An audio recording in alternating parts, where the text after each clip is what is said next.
Here's a question that I want to explore today. Why does it seem like every government agency in the United States is taking shots at Tesla every chance they get? It's like everyone from the White House on down to the Traffic Safety Board is either actively or passively throwing shade at Tesla or Elon Musk to some degree as of late. And as a non-American myself, it's pretty baffling to watch.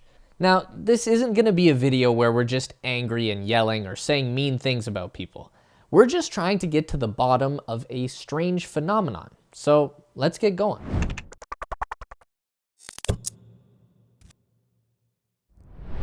So what really makes this anti-Tesla situation so fascinating is that it seems to fly in the face of everything that we assume America to be.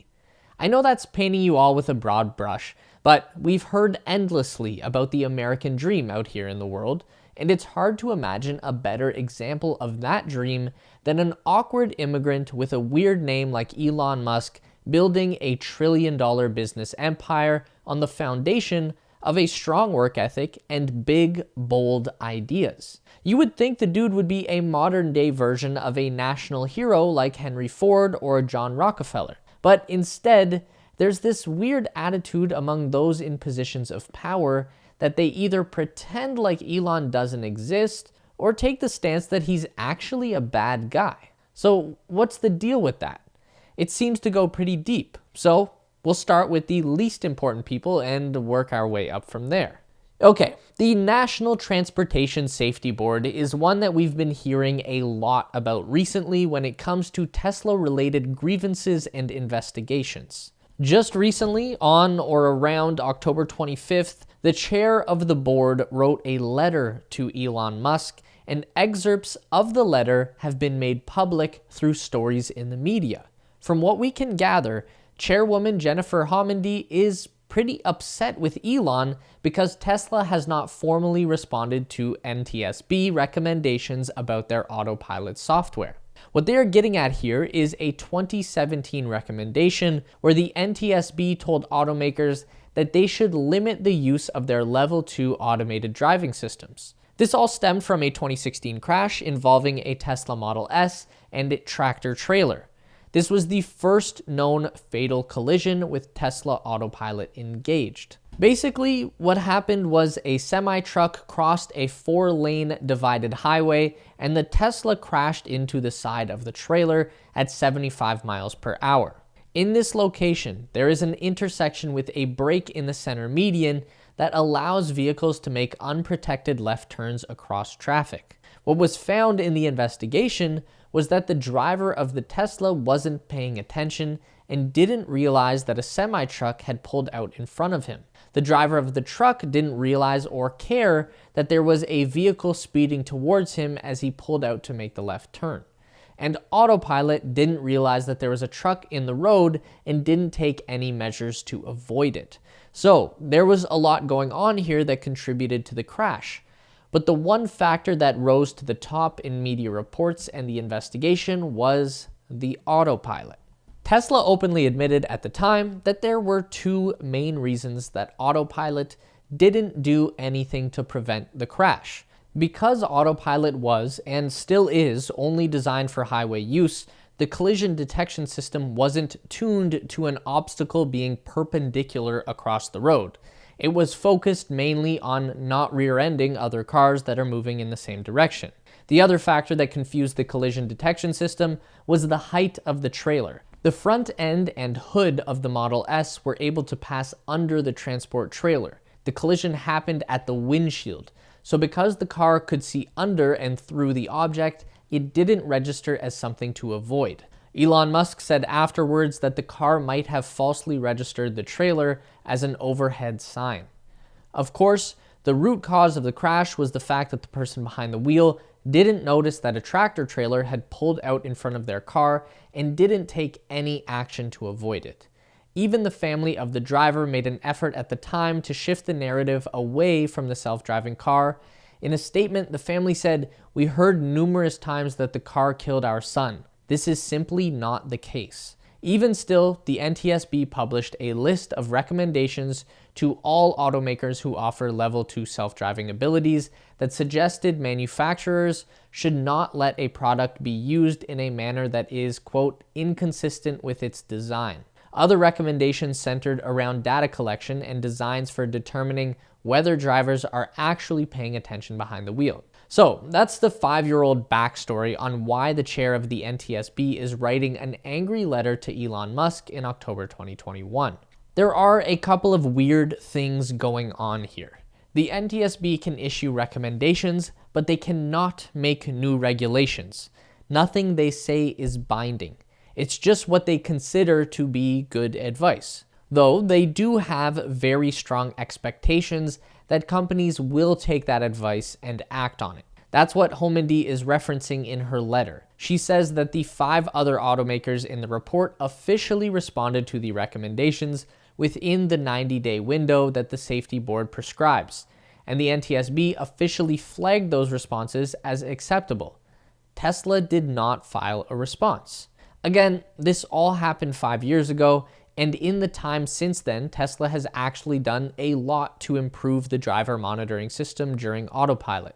They've increased the frequency of alerts when drivers take their hands off the wheel. They've reduced the scenarios where Autopilot will actually allow you to engage the system, and Tesla are even in the process of incorporating a camera-based driver monitoring system into their full self-driving feature. But that doesn't really matter to the NTSB. All they seem to care about is whether or not the company formally responds to the recommendations that are made. In the letter, Homendy writes to Elon, quote, "You have stated that safety is always the primary design requirement for a Tesla. Now that statement is undercut by the announcement that Tesla drivers can request access to full self-driving beta technology, operational on both highways and city streets, without first addressing the very design shortcomings that allowed the fatal crashes to occur." In March 2021, Elon Musk did report on Twitter that the FSD beta had expanded to about 2,000 users, but at the same time, Tesla had actually revoked beta access where drivers did not pay sufficient attention to the road. In May 2021, it was widely reported that Tesla had started using in-cabin cameras to make sure that drivers are paying attention while using Autopilot. As far as I can tell, that makes Tesla the only brand to use both camera monitoring and steering wheel input at the same time. For example, GM Super Cruise has camera monitoring but does not require hands on the wheel. And in October 2021, just days before the NTSB letter was published, we got reports that Tesla has been giving notice to full self-driving users who don't pay attention to the road and warning them that access to the software will be revoked. Here's an excerpt from the email that Tesla is sending to drivers who misuse the software. "This is your only warning to please keep your hands on the wheel and remain attentive at all times when using Autopilot. The car is not autonomous, and if you aren't paying attention, a crash could happen, and you or others could get hurt or worse. So failure to abide by this warning will result in removal of the FSD beta from your vehicle."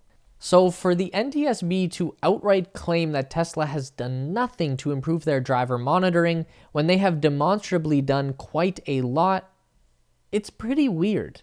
And it has been said that this is a case of Homendy being personally biased against Tesla due to her history as a union lobbyist and Elon Musk's history of discouraging workers' unions. But she's fairly new to the job, being appointed in the spring of 2021, and it does seem odd that she's bringing a 5-year-old conflict back to the surface.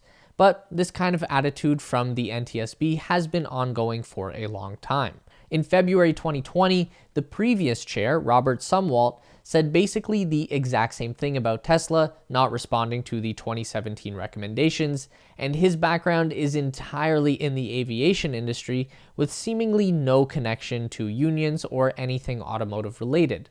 So I don't mean to be patronizing, but it really seems like the board is just upset that Tesla won't respond to their emails and they take it personally. Or they don't actually care about what happens in real life, because literally all the NTSB would have to do is read the news to know that Tesla is already doing the things that were recommended. And they should, in theory, be pretty happy or at least supportive of that. The National Highway Traffic Safety Administration is a level up from the NTSB. These people actually have some teeth when it comes to making rules and regulations, and they have bones to pick with Tesla as well. The ongoing situation between the NHTSA and Tesla again revolves around Autopilot. No surprise there. In this case, the administration is investigating 12 collisions involving Teslas on Autopilot that have smashed into emergency vehicles. We don't have specific details readily available on all of the incidents, but we have learned that they all occurred at night and involved emergency crews using flashing lights, flares, an illuminated aero board, or cones to warn of hazards. So on the one hand, it looks like they're making a fair point. If Autopilot can't recognize an emergency situation with fire trucks and police cars on the road, then that's not ideal, obviously. It's probably something that the software should be able to detect and make some kind of response, probably to shut itself off and make the driver take over control, or at the very least, slow down the car. On the other hand, any responsible car driver who sees flashing lights and emergency vehicles on the road should just instinctively switch off Autopilot or any other kind of cruise control feature that they might be using. Seems like a common sense solution. Either way, in this case, Tesla has actually submitted their response to the administration's request. They don't really have much of a choice because this time there are legal consequences to just ghosting. The NHTSA compelled Tesla to turn over Autopilot data collected from over 750,000 vehicles, the majority of all cars Tesla has ever made. And so far, Tesla has submitted a partial response to that request, which came with an October 22nd deadline. We don't know the content of Tesla's response because they have made a broad request for, quote, confidential business treatment, which is fair to say. Autopilot is a selling feature for Tesla, and they don't want 7 or 8 years worth of data getting out to their competition. Not that the competition is being left out of the whole investigation, though. Every other automaker who uses a level 2 driver assist feature also has to submit their data to the NHTSA. They just have a later deadline than Tesla to do it. So the eventual ruling is going to be much larger and wider ranging than just Tesla and Autopilot. This could be a kind of referendum on advanced driver assist features as a whole. Meanwhile, on September 22nd, Tesla released an over-the-air software update to their Model 3 and Model Y vehicles that seems to directly address the issue with emergency vehicles and flashing lights. While the update itself didn't include specific notes related to the added feature, the owner's manual has been updated to now read, quote, if a Model 3 or Model Y detects lights from an emergency vehicle when using auto steer at night on a high-speed road, the driving speed is automatically reduced and the touchscreen displays a message informing you of the slowdown. You will also hear a chime and see a reminder to keep your hands on the steering wheel. When the light detections pass by or cease to appear, Autopilot resumes your cruising speed. Alternatively, you may tap the accelerator to resume your cruising speed. The NHTSA saw that Tesla had made the update and responded to that by asking the automaker to explain why they had not issued a recall order to address the software update, which is strange. I guess the point that the administration is trying to make is that if Tesla is sending out a fix to a defective program, then they should make everyone aware that this is what they are doing. But it seems like this is more of a case of Tesla adding a new feature that didn't exist before, as opposed to fixing a broken feature. It's hard to see what a recall order would accomplish or what difference it would make, because the new feature was just automatically added to every car without the owner needing to do anything themselves. Anyways, that's the regulatory side of things, which overall seems to be done fairly for the most part. It's the NHTSA's job to scrutinize, and that's what they've been doing. But if this isn't already enough to process, Missy Cummings enters the equation and things get really messy. Cummings has just been appointed as a senior advisor for safety at the NHTSA. She's a retired fighter pilot, an engineering professor at Duke University, and someone who has a lot of experience with autonomous systems, particularly autonomous driving. She is also not a fan of Tesla Autopilot or Elon Musk. Like, really not a fan. And that's led to some conflicts over the past week. Elon Musk tweeted on October 19th, "Objectively, her track record is extremely biased against Tesla." And there are a few reasons for him to say that. For one, Cummings is a major stakeholder and previous board member of a company called Veoneer. They make advanced driver assistance systems for vehicles that are based on LiDAR sensors. It's kind of like a competitor to Tesla Autopilot, but also not really the same thing. Veoneer develop their technology and sell it to car companies. So if Subaru, for example, wants their cars to have advanced driver assist, but doesn't want to develop the system internally, they can just go to Veoneer and buy it. Tesla, on the other hand, develops Autopilot for internal use only. They don't sell it to other companies. So yes, similar product, but very different business model. Either way, Missy resigned her position on the board of that company after taking the job at the NHTSA. She might still hold her 25,000 shares. There's no way to know. It's probably not that big of a deal. Lots of people in positions of power have large investments. That's just what rich folks do. If someone who owned a large stake in Tesla had been appointed to the same position, would you still consider that a bad thing? Then there are the public comments on Tesla Autopilot, mostly made on Twitter. Cummings has said in the past, quote, "I have driven several Teslas. Autopilot easily causes mode confusion, is unreliable and unsafe. NHTSA should require Tesla to turn it off." Which is harsh, but it's fine for people to have opinions. Probably the most brutal thing she's written publicly was in 2018 when she tweeted, quote, "The only killer robot out there is Elon Musk's Tesla." Which again, is pretty harsh and arguably not true, but there's nothing illegal or immoral about a bit of hyperbole. Not that any of those tweets are available anymore, because Cummings deleted her Twitter account after being broadly harassed by a bunch of rabid Tesla supporters, which was a shitty thing to have happen that doesn't accomplish anything useful and just makes us all look like a bunch of assholes. I don't know. Strong opinions met strong opinions and things got ugly. It's the way of the world today. Either way, she has the job that she has, and no amount of petitioning or ranting from the Tesla community is going to change that. Cummings isn't the boss of the NHTSA, she's an advisor. I know it's easy to make her a scapegoat for the whole anti-Tesla movement because she's a woman with strong opinions and a kind of funny name. But like we've been talking about this whole video, it's more than just one person or one organization at play here. And that goes as high up as President Joe Biden himself. He doesn't outwardly criticize Tesla, but he does passively bring them down by just refusing to acknowledge that they exist. Like, it's weird that Biden is very much pro-electric vehicles and a huge supporter of Made in America products and America innovation, all of which Tesla would be the obvious poster child for. But when the White House holds a conference for American automakers to talk about transitioning to electric vehicles, Tesla is nowhere to be found. That could have something to do with Biden's stance on unionized labor. He's by far the most pro-union president that has come along in a very long time.